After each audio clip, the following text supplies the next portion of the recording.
La relation réciproque. Alors ici, je vous présente une fonction qui calcule la température en degrés Fahrenheit à partir de la température en degrés Celsius. Donc, mes variables sont identifiées ici-bas. Alors, la variable qui est isolée, c'est toujours la VD, ce qui fait que température en degrés Fahrenheit, c'est ma VD. Et la température en degrés Celsius, C pour Celsius, c'est la VI. Alors, je vais mettre différentes valeurs de C. Évidemment, le C doit être multiplié par 9 et divisé par 5. Alors, il serait préférable de mettre des nombres qui se divisent bien par 5. Donc, je vais mettre ces températures-ci dans ma table de valeurs et je vais faire mon calcul de la température en degrés Fahrenheit. Alors, par exemple, quand C vaut 0, 9 cinquièmes fois 0, ça donne 0, plus 32, 32. Alors, 0 degrés Celsius équivaut à 32 degrés Fahrenheit. Quand C vaut 10, alors 10 divisé par 5, 2. 2 fois 9, 18. 18 plus 32, 50. Donc, 50 degrés Fahrenheit. Donc, on fait ce calcul-là afin de remplir la table. Alors, je vais la compléter pour vous.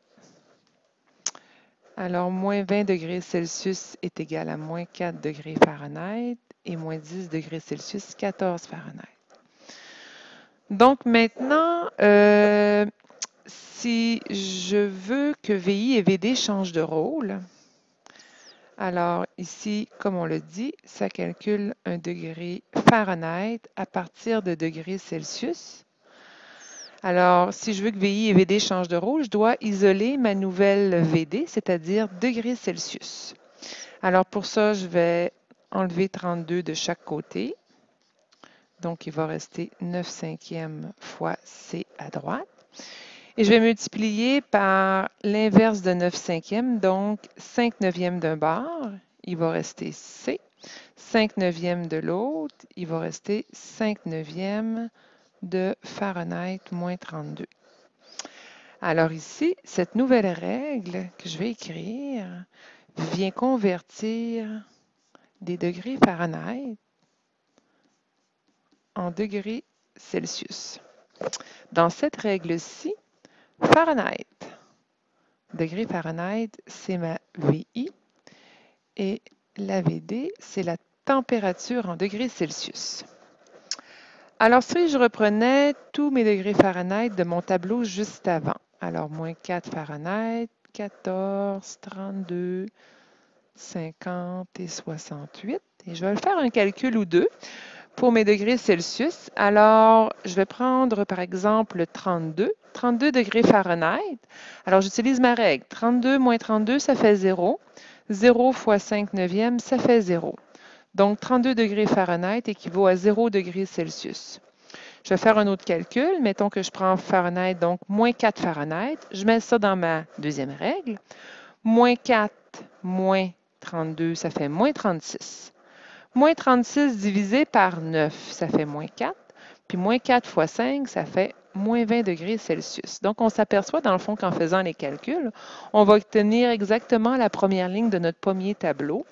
Donc, vous pouvez les faire pour vous pratiquer si vous le voulez. Vous devez être capable de le faire, mais ceci va vous donner ce résultat-là. Donc, au niveau de la table de valeurs, on remarque que dans la relation réciproque, donc dans la deuxième table de valeurs, dans le fond, VI et VD ont changé de rôle. Donc, Fahrenheit, degré Fahrenheit, la température est devenue la variable indépendante et la variable dépendante est devenue la température en degrés Celsius. Donc, dans le fond, les deux lignes ont changé de place. Au niveau du graphique, on va aller remarquer, faire quelques petites observations. Alors, j'ai mes deux tables de valeurs qui sont ici. Je vais aller graduer mes axes.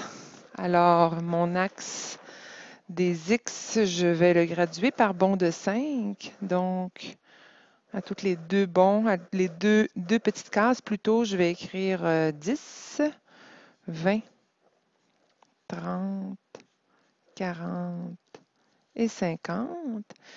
Même chose pour mon axe des Y.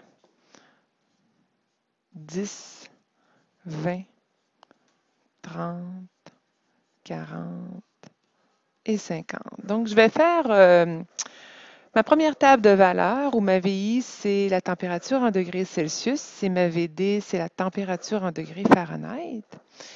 Ça, c'est mon zéro, évidemment. Puis ça, c'est mes températures négatives, évidemment.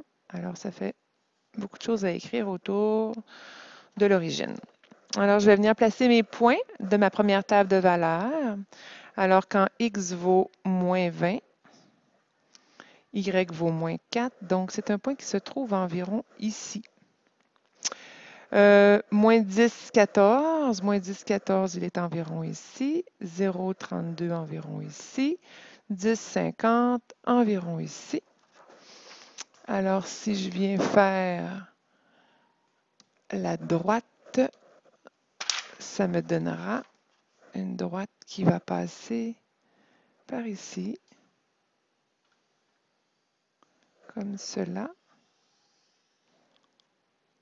Voilà. OK, c'est pas parfait, mais voilà. Je vais venir maintenant tracer le graphique de ma deuxième règle, de ma réciproque. Alors, celle-ci, c'est F. Voilà. Celle-ci, c'est F. Oups.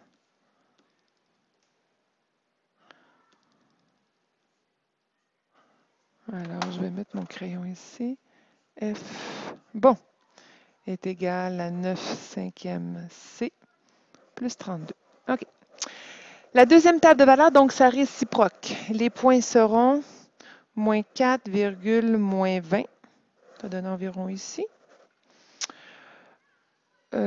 14 moins 10. 14 moins 10, c'est environ ici. 32, 0. C'est ici. 50, 10. C'est ici. Je vais venir tracer à l'aide d'une droite le graphique de la relation réciproque.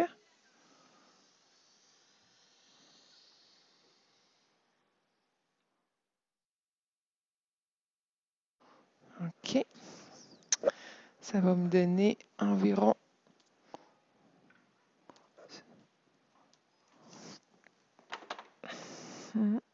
oh, pardon. Ici. Et si je viens les allonger, là, ils vont se rencontrer à ce point-là, à moins 40, on ne l'a pas calculé, mais moins 40 degrés Celsius équivaut à moins 40 degrés Fahrenheit. Bon, alors ici, on remarque, ce qu'on a remarqué ensemble en classe, c'est que le graphique d'une relation et de sa réciproque sont symétriques par rapport à un axe, et cet axe-ci, c'est la bisectrice des cadrans 1 et des cadrans 3. Voilà ici, je viens de la tracer à la main. Alors, c'est ce qu'on remarque. Et la règle de cette bisectrice-là est y égale à x. Donc, elle passe par les points 0, 0, 10, 10, 20, 20, 30, 30, etc. Donc, étant donné que x est devenu y et y est devenu x, donc, graphiquement parlant, ça s'est traduit par une réflexion par rapport à cet axe-là. Voilà.